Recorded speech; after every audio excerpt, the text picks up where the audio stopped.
In the headlines, Kaduna Delta government evacuates students. 35 inmates released from Kano prisons. An NPC announces profit for the first time in 44 years. And on the foreign scene, 8 people killed by crane collapse in Nairobi.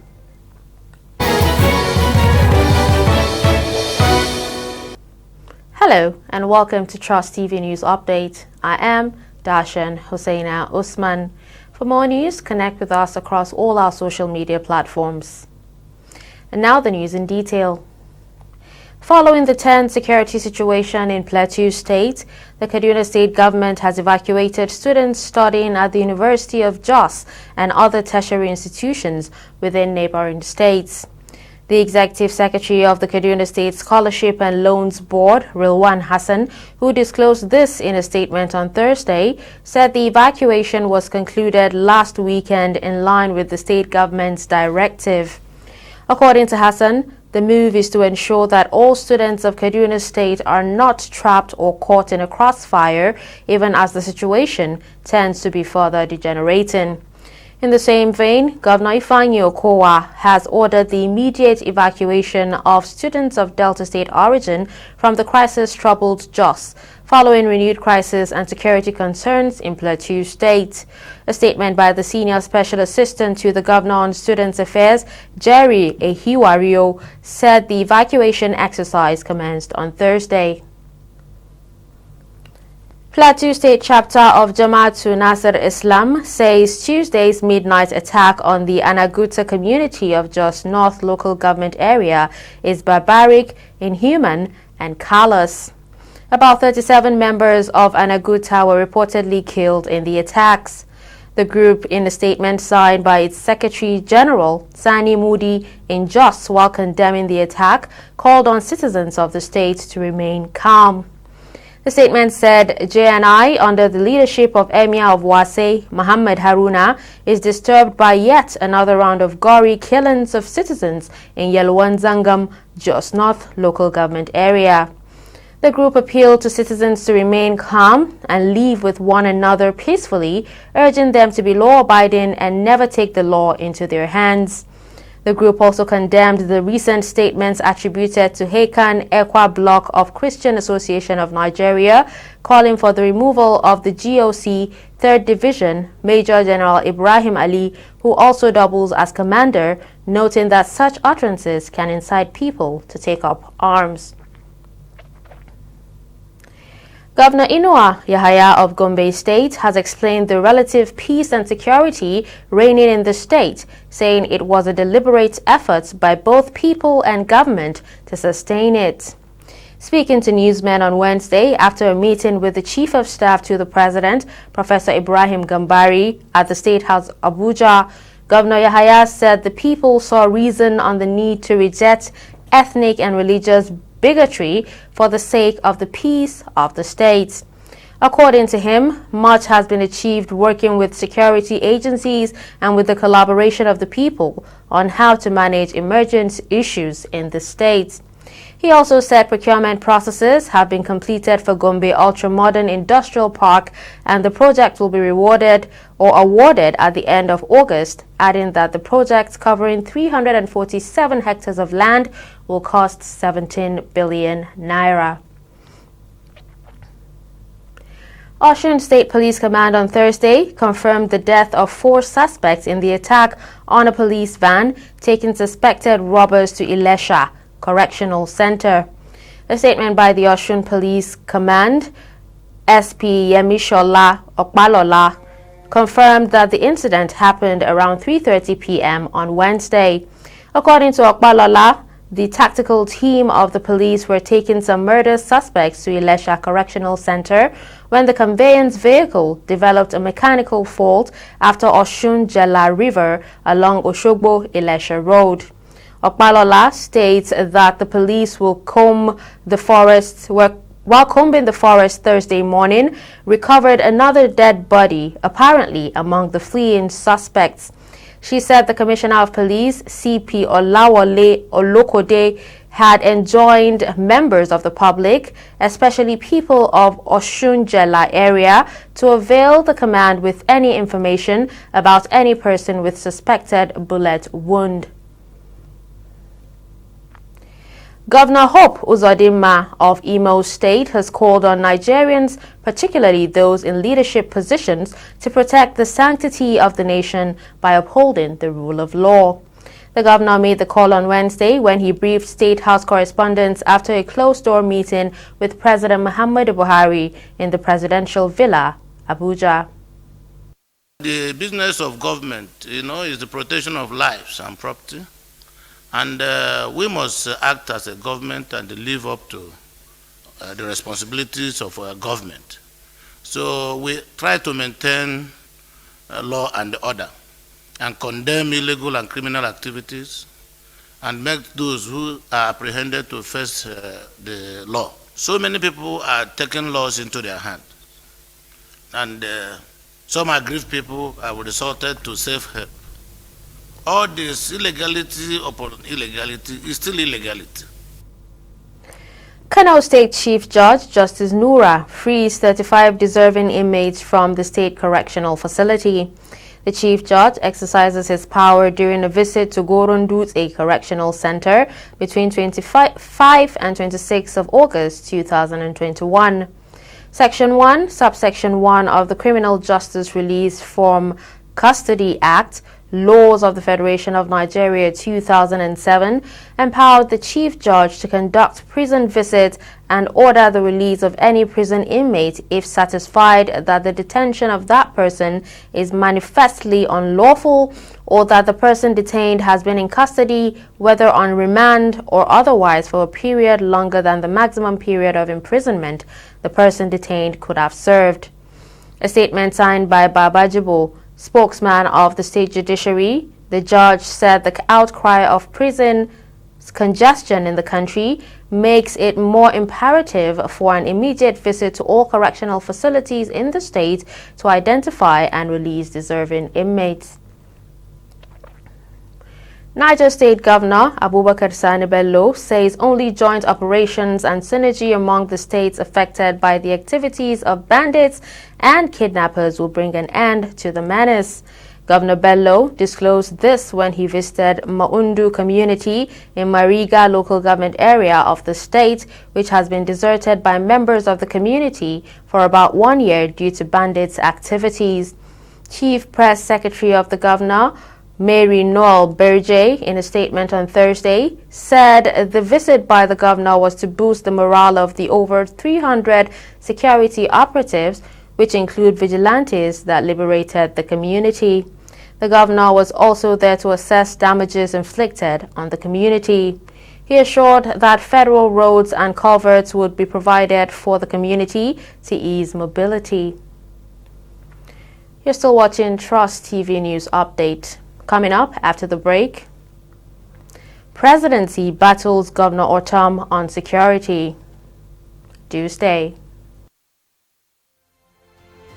Get latest updates on current topical issues and breaking news by downloading the Trust TV mobile app on your Android devices. Go online, click Google Play Store, search Trust TV, install the app, and get doses of unfiltered information on happenings all over the world in your pocket.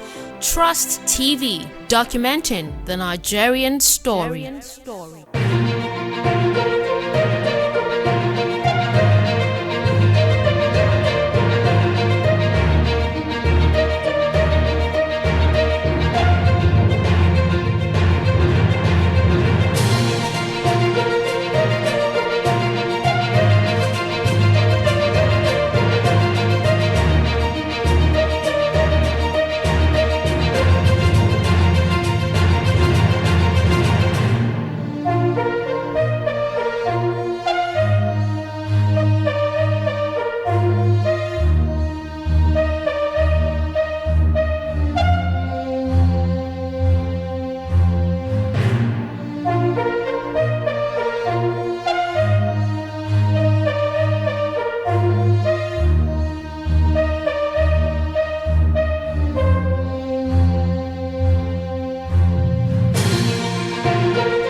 to suicide. You got a 10-year-old son, a 12-year-old son.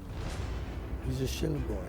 Yeah. And how did he get to that stage? You allowed it to happen. You allowed it to fester. It's like a cancer. It's a failure of the family, a failure of the society, and a failure of governance. We are still going into some other hideouts to see if any apprehensions will be made tonight.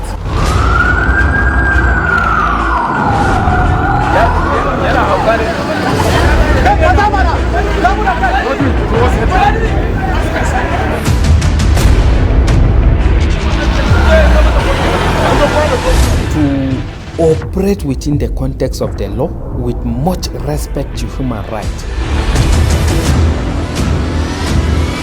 You will get them.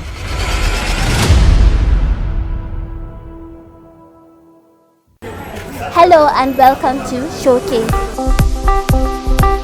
On Showcase, we are going to be delving into the lives of emerging entrepreneurs across the country.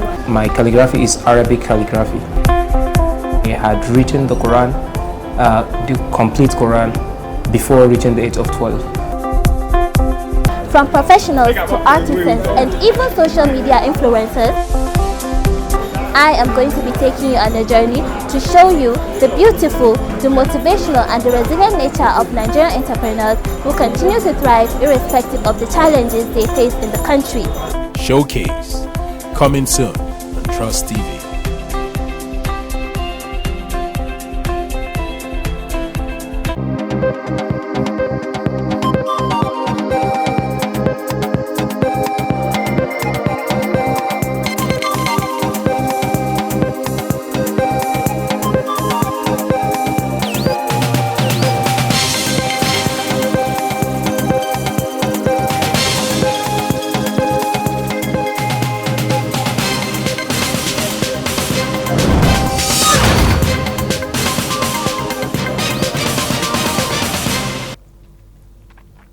Welcome back. Here's a recap of our major stories. Kaduna State Government has evacuated its students studying at the University of Jos following the tense security situation in Plateau State.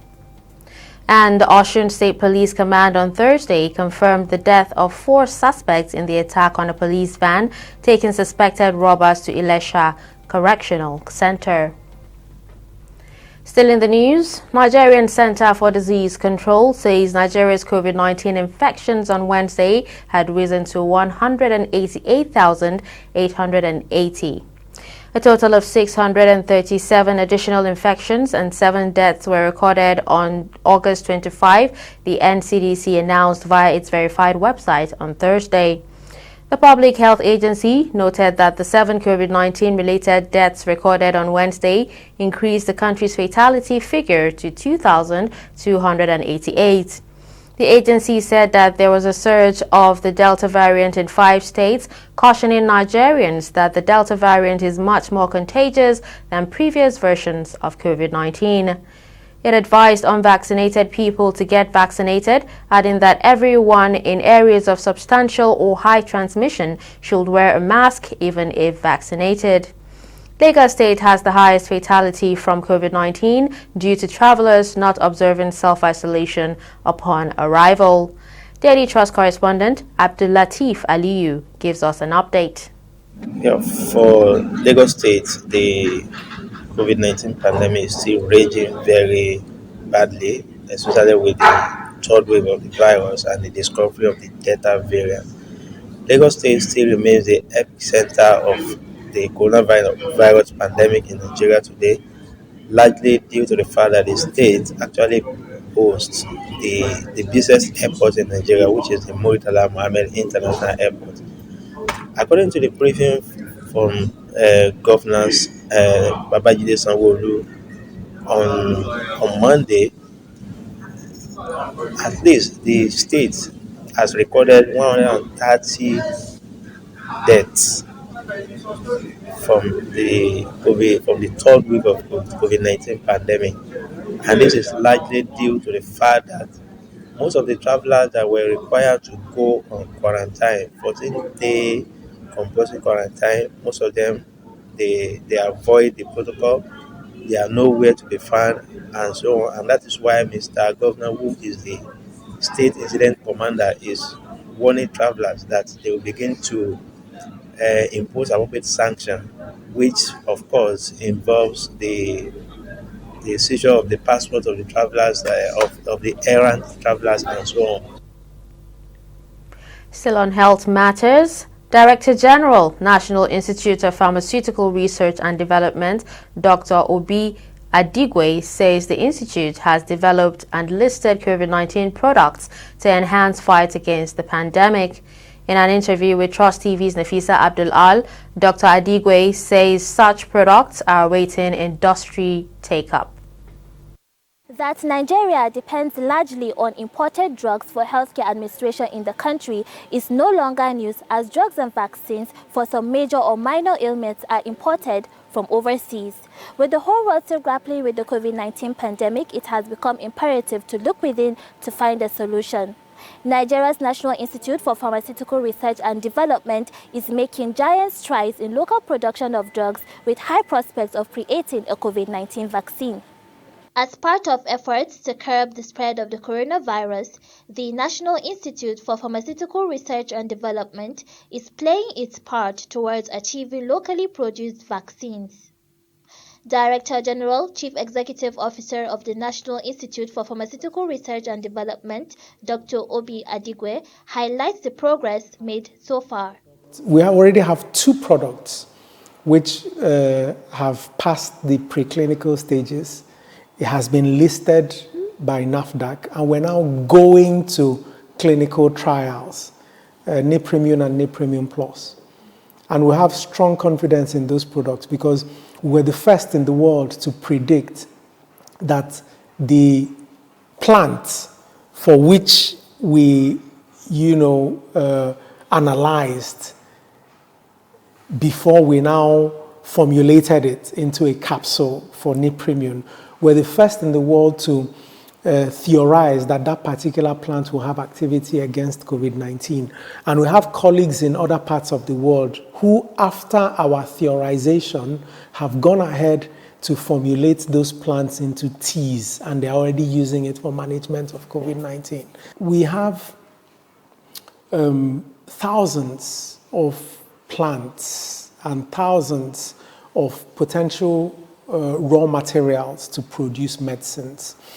Why do we keep importing these medicines? So NIPRID was founded and established by government to enable Nigerian scientists use their capacity to harness these raw materials and ensure the production of high quality, affordable medicines for the entire citizenry, both within Nigeria and internationally. The institute aims to develop quality standards for phytomedicines, drugs, and diagnosis for the purpose of improving healthcare in Nigeria. Nafisa Abdul-Al, Trust TV News, Abuja. Pupils under the National Homegrown School Feeding Program in Niger State are allegedly being fed low-standard meals. They are also purportedly being served a quarter of an egg for their meal instead of a full egg. This is according to some members of the Niger State House of Assembly who claim the program in the state is shrouded in a lot of malpractices from officials and vendors. Raising a motion on matter of urgent importance during plenary, the member representing Suleja constituency, Honorable Liman Iya, told the House that the children were given poor and undernutritious meals by the officials. According to him, serving the kids such kind of meals will defeat the purpose of the feeding program. Independent National Electoral Commission says the Anambra State governorship election is to hold on Saturday, 6 November 2021. According to a statement by National Commissioner and Chairman, Information and Voter Education Committee, Festus Okoye, 8 out of the 14 activities have already been fully and successfully implemented, including the conduct of party primaries, nomination of candidates, and commencement of campaign by political parties. In order to ensure that fresh voters and those who wish to transfer their registration to Anambra State or from one part of the state to another, the Commission has approved the devolution of CVR to the 326 wards in the state. The exercise will begin on Monday, 30th August 2021 and end on Sunday, 5th September 2021. According to the statement, in the Commission's determination to give Nigerians a pleasant experience during the CVR exercise, it has deployed 652 trained staff based on 2 personnel for each of the 326 wards. The presidency on Wednesday accused Benue State Governor Samuel Ortom of using sectarian language like that of the Rwandan genocide of 1994 while reacting to the security challenges in his state. It also said the people of the state deserved a better governor and should insist on having one in the next election. This was contained in a statement by Senior Special Assistant to the President on Media and Publicity, Garba Shehu. In the statement, the presidency accused Ortom of being unprincipled, having changed political parties 5 times. The presidency further accused the governor of spreading hate in a way reminiscent of the Hutu tribe during the Rwandan genocide. PDP governors are meeting on Thursday in Abuja to resolve the leadership crisis in the party. Deputy National Chairman South, Elder Yemi Akimomi, and Deputy National Chairman North, Senator Suleiman Nazif, are laying claim to the position of National Chairman of the People's Democratic Party. This followed an order of Rivers State High Court directing Uche Secondus, chairman of the party, to stop parading himself as such, pending determination of the suit before it. Chairman, PDP Board of Trustees, Walid Jibrin, and a chieftain of the party, Umar Sani, have previously spoken to Trust TV on what the party is doing to resolve the internal crisis. It's not meeting for the 7 members only. It's for us to look at the whole issue of various campaign or members of the party also, and including governors and so on, and then correct so many mistakes which were fallen into. And I'm sure we're making all efforts to ensure that we will discover the causes and make amendments with a view of our party living in a strong and better way than it is functioning now, and we are optimistic that we are going to achieve our aims.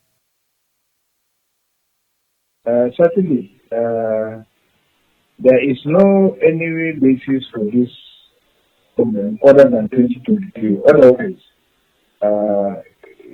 you will discover that the problem is more or less a family affair. It is a family affair because the person who brought the national chairman is the one who wants the national chairman out. So definitely, the arguments will weigh towards that he wants, to consolidate his gains on the 2023 elections. So I don't think any other reason will have been responsible other than 2023 playing out. And more or less, there are so many other actors too who are very much interested. So I think as time goes on, the thing will be much more clear. In business, President Muhammadu Buhari, who doubles as Minister of Petroleum Resources, has announced a profit after tax of 287 billion naira by the Nigerian National Petroleum Corporation in 2020. The president made the declaration in a statement by his special advisor on media and publicity, Femi Adesina, Thursday in Abuja. President Buhari stated that the declaration was in fulfillment of an earlier pledge by the federal government to publicly announce the financial position of the NNPC. He noted that the net profit was the first time in 44 years' history of the establishment. Lastly, on a sad note, Potiskum Emirate in Yobe State is thrown into mourning following the death of a district head of Ngojin and Walim Potiskum, Salisu Muhammad Awal. Awal died at the age of 66. His family member, Yusuf Abubakar Sadiq, said the traditional ruler died Thursday morning. He said late Awal was among kingmakers that received Governor of Yobe State, Maimalabuni, Wednesday when he paid a visit to the palace to commiserate with flood victims. He survived 4 wives, 37 children, and 30 grandchildren. His funeral prayers is held at the palace of the Emir of Potiskum. And that brings us to the end of Trust TV News Update. Don't forget to follow us across all our social media platforms. I am Dashan Husseina Usman. Thanks for watching.